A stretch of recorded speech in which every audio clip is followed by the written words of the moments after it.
Tonight on Ukraine Today, frontline update from a massive blast in Russia's Bryansk region to developments all along the contact line. Negotiation absurd. The Kremlin demands that erase the deals Russia and the US just reached in Alaska. Two decisive weeks. President Trump on a possible change of tactics toward Russia. Militarization of Russian schools, why the terrorist state kidnaps Ukrainian children and what it plans to do with them. All that and more right now. Hello, my name is Volodymyr Rabchun. Hit subscribe, drop a like and let's dive into the news. We start in Russia's Bryansk region. The Ukrainian forces released footage of a fire at a Unecha oil pumping station. The blaze followed a drone strike. This station is part of the Druzhba pipeline, one of the key routes moving Russian oil to Europe. And since oil sales fund Moscow's bloody war against Ukraine, such facilities remain a fully legitimate target. Meanwhile, Ukraine's military intelligence destroyed a Russian boat with troops near Zalizny port. And that's not all from the battlefield. Here's more on the current situation at the main front lines. Ukraine repelled one of the largest-scale attacks. Russian occupiers launched 574 Shahed drones and other decoy drones, as well as 40 missiles of various types.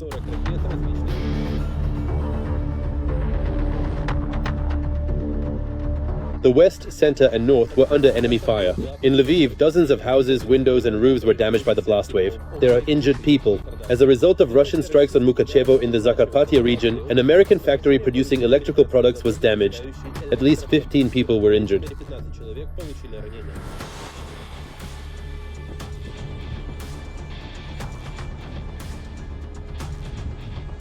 But it was also a restless night in Russia. The occupation authorities reported drone attacks on several regions.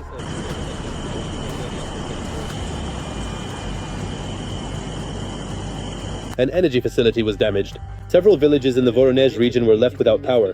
A fire is also raging at the Novoshakhtinsk oil refinery.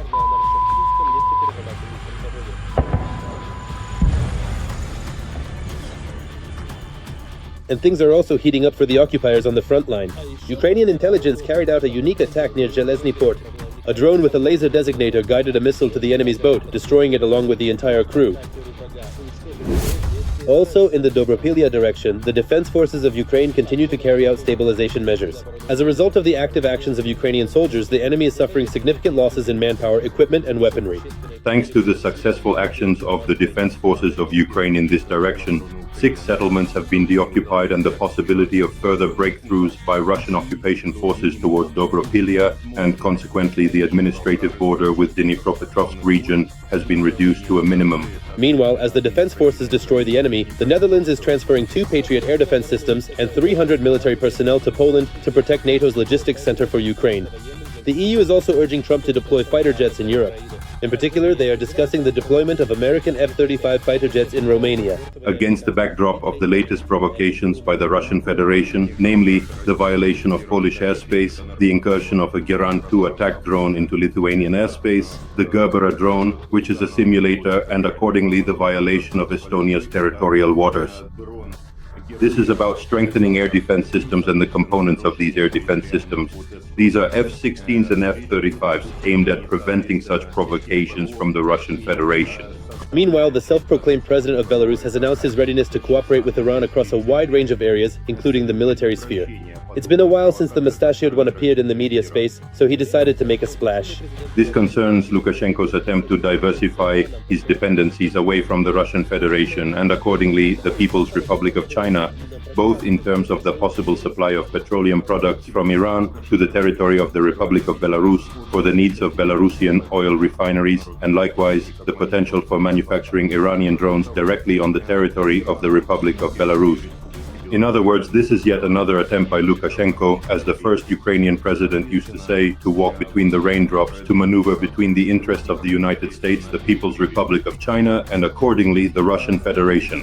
While Lukashenko is only just planning to establish military ties, China is preparing to showcase its latest weaponry at the parade marking the 80th anniversary of the end of World War II. which will take place on September 3rd.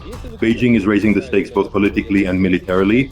It is no coincidence that the statement from the Russian Federation, a satellite of the People's Republic of China, about China's role in the so-called settlement of the Ukrainian issue, as the Russian side presents it, has emerged. In other words, this is about strengthening the influence of the People's Republic of China on the international stage. Following China, North Korea is also rattling its sabers. The North Korean leader plans to increase the nuclear arsenal in response to joint military exercises by the US and South Korea. First and foremost, this is not so much a conflict between North Korea and South Korea as it is a conflict between North Korea and the United States. North Korea is trying to escalate the situation on the Korean peninsula. This stance by North Korea is supported by both the People's Republic of China and accordingly the Russian Federation.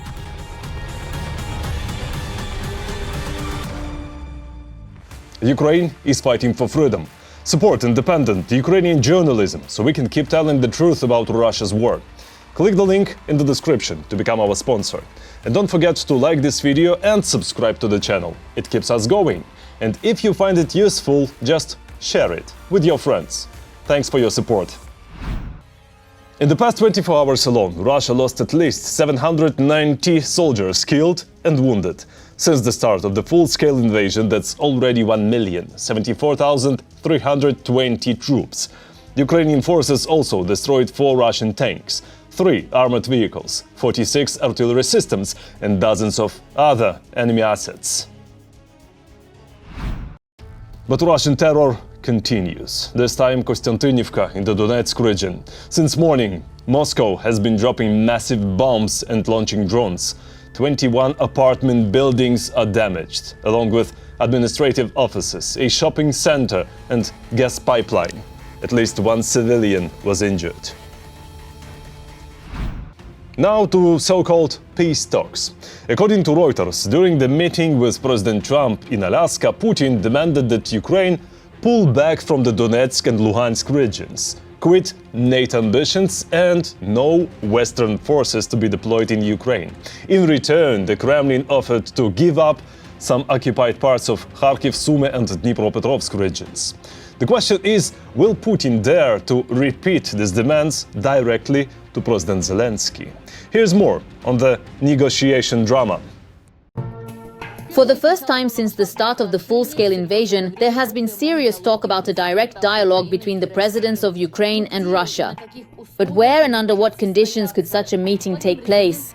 Volodymyr Zelensky has clearly outlined the boundaries. Ukraine is ready to negotiate with Putin, but only on neutral territory.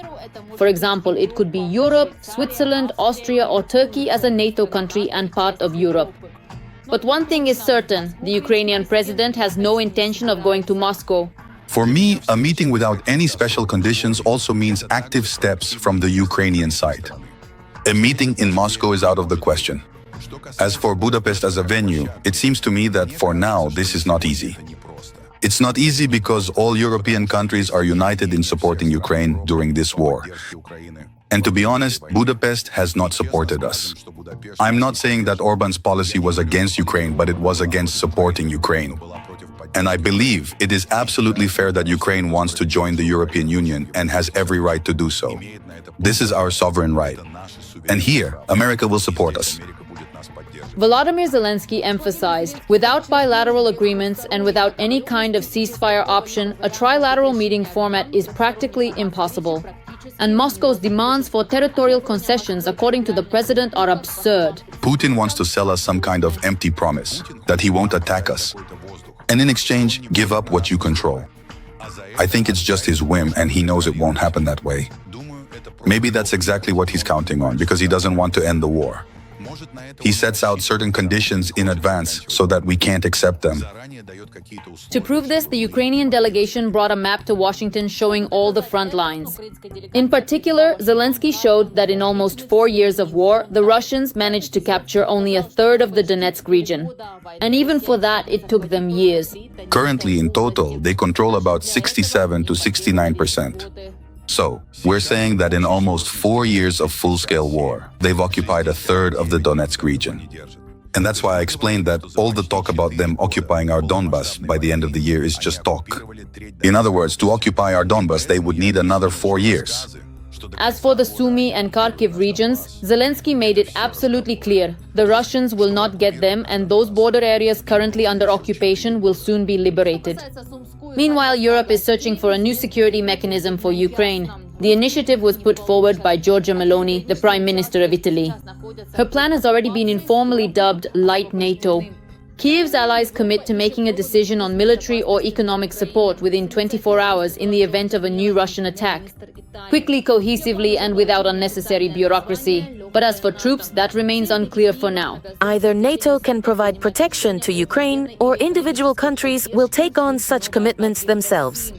The best mechanism will be chosen over time. The initiative is modeled after NATO's Article 5, but adapted to current circumstances. Rome aims to act as a bridge builder between the US and Europe, maintaining unity in support of Kiev. Zelensky, for his part, clarified, already 30 countries are potentially ready to become security guarantors for Ukraine. Some will provide weapons, others financial support, and some will offer aviation. In addition, NATO has made it clear Russia has no right to veto Ukraine's membership in the alliance. The policy of the US is not to admit Ukraine into NATO. This was the case even before President Trump. There are no surprises here. At the same time, they clearly support Ukraine joining the EU. These are their two positions. That's why they talk about guarantees similar to NATO's Article 5. But it has to be a strong, effective solution. Israel has such guarantees and they work. If there are strong guarantees from the US, they will work for Ukraine as well. However, the lion's share of the costs for security guarantees for Ukraine will still fall on the shoulders of the Europeans. I don't think we should bear this burden here. The president certainly expects Europe to play a leading role in this. Regardless of what form this takes, Europeans will have to shoulder the lion's share of the burden. It's their continent, it's their security. And the president made it clear they will have to take a step forward here. Meanwhile, things are starting to heat up for Russia. Europe and America are putting more and more pressure on the Kremlin elite. And the first to snap was the perpetually sober Dmitry Medvedev. His hysterical outburst on social media, complete with insults directed at Emmanuel Macron, looked pathetic and predictable. The brainless Gallic rooster just can't give up the idea of sending troops to Ukraine. It's been stated clearly, no NATO peacekeepers. Russia will not accept such security guarantees. But the hoarse, pathetic bird keeps crowing, trying to prove it's the king of the henhouse. Yet, in his attempt to instill fear, Medvedev shows his hand. Russia has nothing left but his drunken fists and amusing statements. If European troops are sent into Ukraine, Putin's deranged country has no way to respond. Russian rage means absolutely nothing here either. Yes, they'll shout, spit from their TV screens, but in reality, they won't be able to influence the situation at all. Europeans will brush off all Russian ultimatums and outbursts. They'll send in their divisions whenever they see fit, and the Russians won't be able to do a thing about it. Medvedev's world ruler tone is especially comical. It was clearly stated, no NATO troops as peacekeepers. But after making some noise, Russia will once again have to shove both this tone and its wishes up its own ass. While Ukraine is steadily strengthening its position step by step, Russia is descending further into grotesque.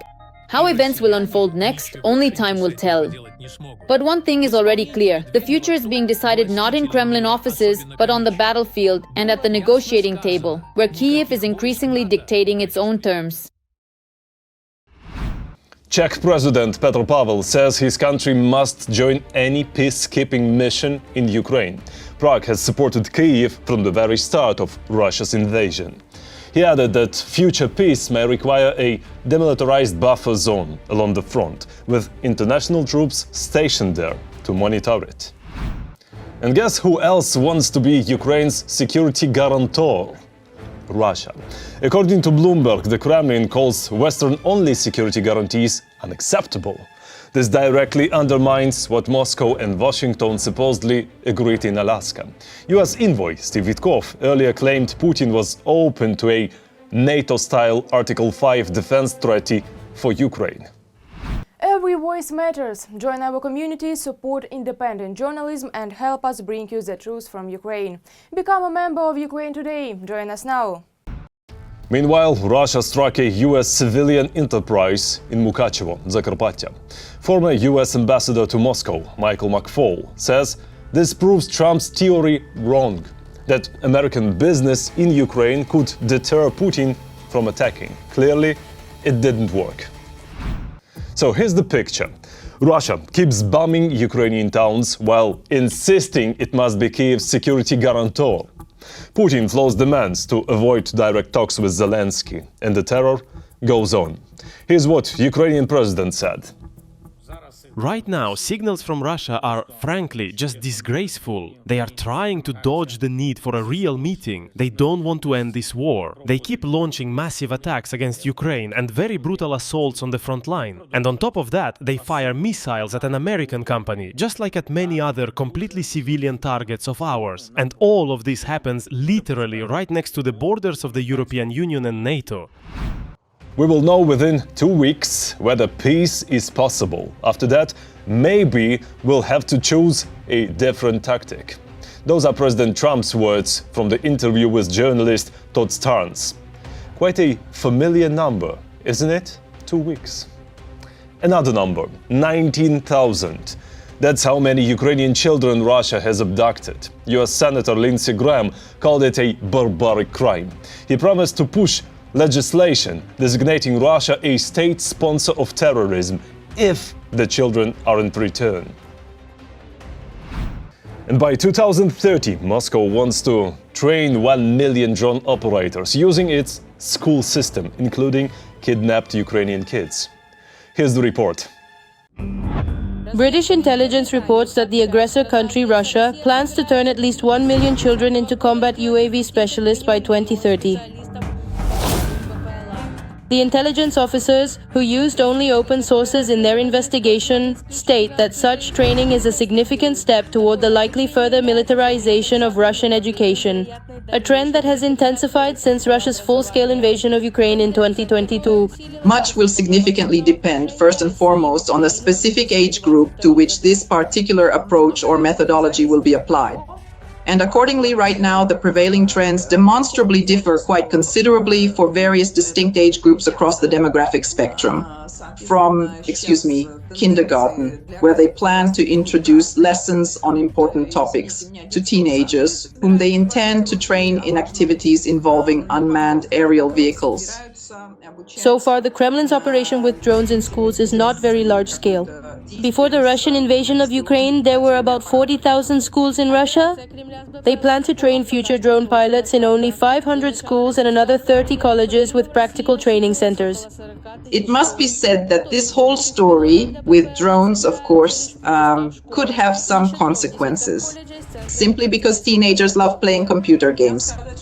And at first glance, a drone is just like a computer game, only in the real world. About 2,500 teachers have been prepared to conduct the training. However, the effectiveness of their teaching is unlikely to be high, if only because the average Russian teacher is about 45 or 46 years old. In other words, a representative of the previous generation who grew up in childhood without computers or phones. In Putin's mind, there is the capitulation of Ukraine. And yes, if Ukraine were to surrender, which in my opinion is impossible, then yes, he would stop shooting. The question is, what would he do next? And here, the main thing for him, and he formulated this, let me remind you, even before the invasion, is to reclaim all the Soviet Union's conquests now long gone on the European continent. Yes, in other words, he wants to bring at least all the post-Soviet countries back under Moscow's control. Plus, ideally, he would also like to have some influence over the former socialist countries. In fact, that's exactly what his demand is about, let me remind you, namely to push NATO's borders back to where they were in 1997. Just as it was done in the Soviet Union, Putin is also creating organizations where children are raised. The emphasis in these organizations is on military education. That's how, in fact, the entire Yunarmia was born, where children, both Russians and those from temporarily occupied territories, are taught to fight practically from infancy. So why did the Soviet Union actually collapse? Because teachers, and even most of the Soviet bigwigs themselves, no longer believed in the communist idea.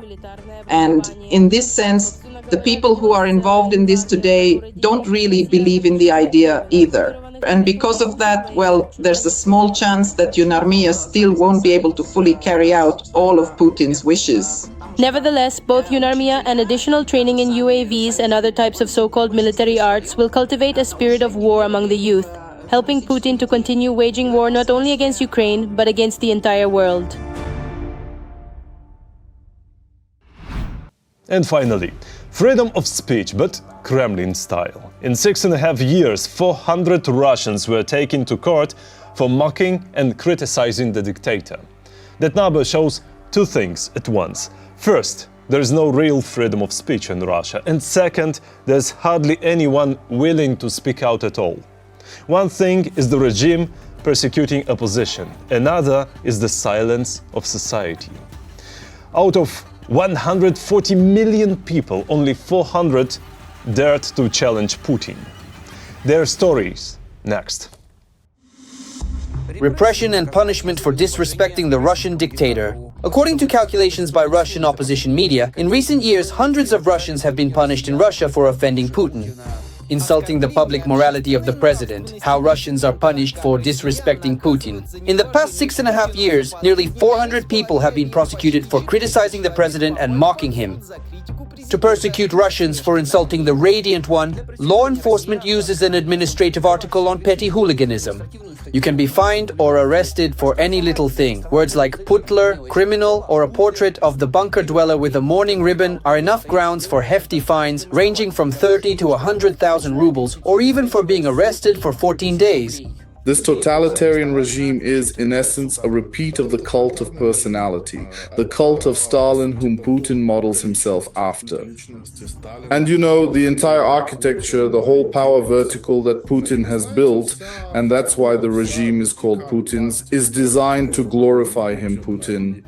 Since the start of the full-scale war, the number of cases for insulting Putin has increased several times over. According to Verstka's calculations, Russians have collectively paid at least 11,556,000 rubles. Hundreds of security officers and government officials are working to protect the image of the bunker czar.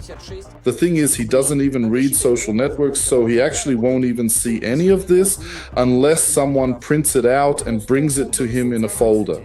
The truly fundamental and pressing question that arises is quite different and indeed more complex. The security forces themselves, the entire state apparatus and the military, all of these powerful and influential institutions are profoundly and inherently interested in absolutely ensuring that this kind of situation does not come to pass, that there is no perceived insult whatsoever, or indeed any significant diminishing of Vladimir Putin's pivotal and central role within society. At the same time, anything at all can be considered an insult. The security forces punish not only for comments on Putler's personal qualities, but also for criticizing the dictator's policies or comparing him to war criminals. For example, the popular Russian performer and leader of the rock band DDT, Yuri Shevchuk, was fined 50,000 rubles under an administrative article for discrediting the Russian army. Homeland, my friends, is not the president, whom you have to constantly praise and kiss up to. Homeland is a poor old woman at the train station selling potatoes. That's what Homeland is. Equally important is that Russian security forces are gladly assisted by Russian informers and Putin supporters. So in one Russian school, a teacher threatened students with execution for writing "Putin is a thief" on the blackboard. Our esteemed president, whom the students of class 10A gravely and disrespectfully insulted just yesterday, a truly egregious crime that, in the harsh and unforgiving Soviet times, would have undoubtedly meant immediate execution without question. I have personally spoken at great length with all the dedicated teachers about the unacceptable behavior of your class, and as a result, I must now insist upon a mandatory meeting with your parents to discuss this serious matter further. 400 lawsuits for insulting Putin do not reflect the real picture. After all, the system only imposes fines for relatively harmless behavior and statements. For those who truly hurt the pride of the Kremlin psychopath, the death penalty without trial or investigation is prepared. Litvinenko, Politkovskaya, Nemtsov, Navalny. Vladimir Putin would have voted for Yanukovych. He is Vladimir Putin, just so you understand. That's all for today. Thanks for watching. Thank you for your support. Strength to Ukraine's defenders. Glory to Ukraine. Don't forget to like, subscribe, comment, and share this video. See you next time.